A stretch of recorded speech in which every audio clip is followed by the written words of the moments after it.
shoulders work. Thank you, I mean, I don't know what y'all... TJ. Hey. Yeah.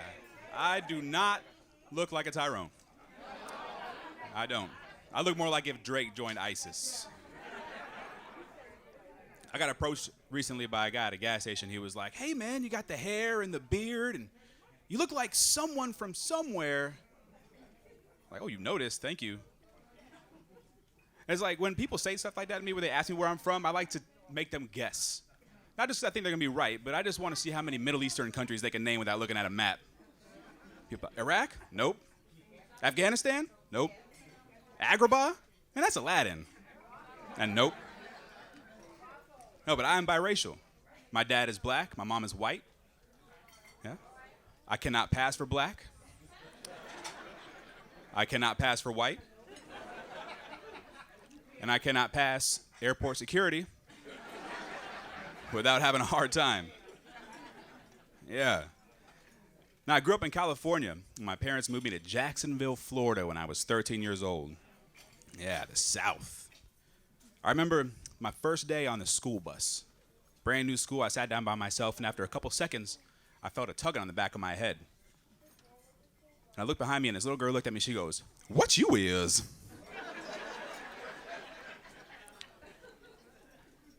And I was new to the area, so I didn't speak the language yet. So I was like, "I'm sorry, I don't know what you just said to me." Luckily for me, she was bilingual. She said, "What are you?" Which is a question you should really only ask somebody on a Halloween. And that's what my life is like. It's like walking around with a really bad homemade costume on Halloween night. People walking up like, "What are you supposed to be?" Well, I'm supposed to be black, but the skin's all wrong. And the hair's all wrong. Yeah, that's my life. I'm feeling a lot of pity from right here, and it just, I don't know if it makes me happy or sad. I'll take it, though. I'll take it. Now, sometimes I just wish that my dad would have tried harder on the night that I was conceived. And then maybe I'd have come out blacker. And then maybe I would know if I could say the N-word. Yeah. That feeling you just felt right there is what I feel every day of my life. Yeah. And that's like arguably one of the coolest things about being black. Except for like being better at sports and music and running countries and, you know, stuff like that. But like, I just want to be able to say it with the confidence of a white girl at a karaoke bar. That's all I want. You guys never seen a white girl sing karaoke, and you're like, I don't know what he's talking about. I got called the N-word once. It happened. I was driving to the store. It was a beautiful Florida Sunday afternoon. I had the windows down, the music up. I pull into the parking lot. As I'm getting out of the car, this old guy walks by. He looks up at me and he says it just right in my face. And I was shocked. I was like, "You noticed? Thank you." Oh, it's a big moment for me.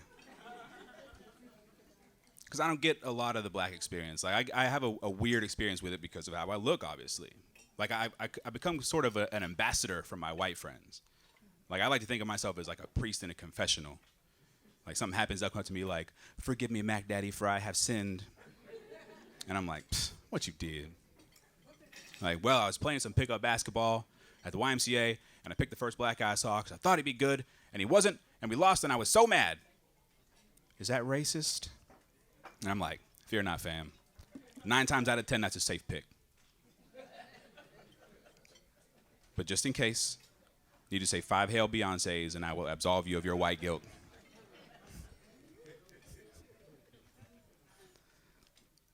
Now, one of the things that I did get, though, I had a real experience.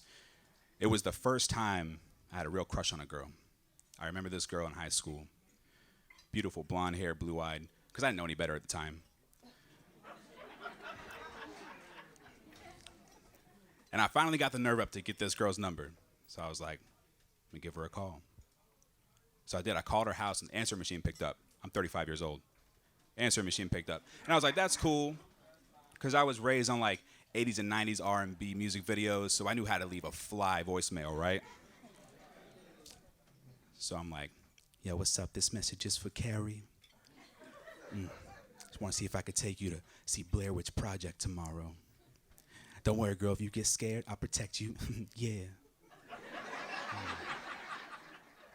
Anyway, you know what to do. Call Tyrone. Right? I didn't get a call back. I was devastated. But what surprised me was when I saw her at school the next day, she was really apologetic. She came up to me, she was like, I am so sorry, my dad heard your message. He said he does not want me dating black guys. I was like, what? Can't believe I'm gonna have to deal with this. I was like, this is not the way I'm gonna live my life. I'm gonna call that house back, and I hope he answers the phone. I'm gonna give him a piece of my mind, stand up for myself. So I called back, sure enough, I hear, hello? Hello, who is this? I was like, here's my moment. Here's where it happens. Just took a deep breath, and I said, hi, this is Ty, can I speak to Carrie? And I dated the hell out of his daughter. That's how we cure racism. We do it from the inside. That's how my dad did it.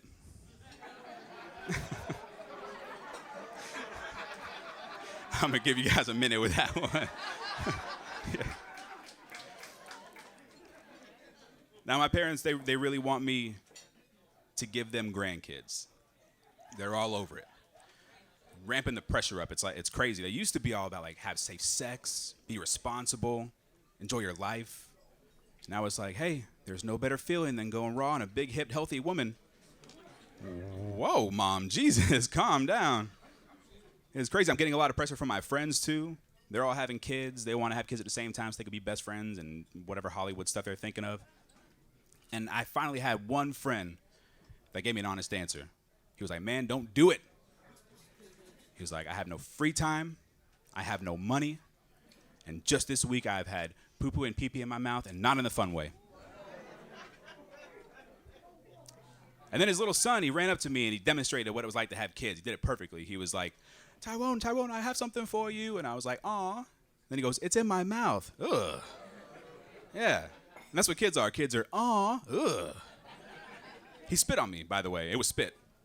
Yeah. But I respect that kid, though. He could take a punch. He's a good little guy. Now, I get a lot of weird attention. I was at a bar recently, and a gay gentleman walked up to me. And we were having a conversation. It was cool. I mean, he was a nice guy and everything, you know, and I'm cool with it.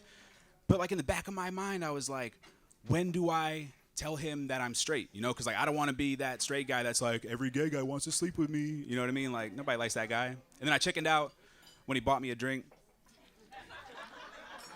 And then I chickened out again when he offered me a ride home. And I was like, you know what? I need to rip this Band-Aid off. I need to be honest with this dude. I need to tell him what's up. So, finally, the next morning, I rolled over and I was like, dude. You guys, I'm Tyrone Thornhill. It's been a lot of fun. Thank you so much. Beach. First of all, I want to thank my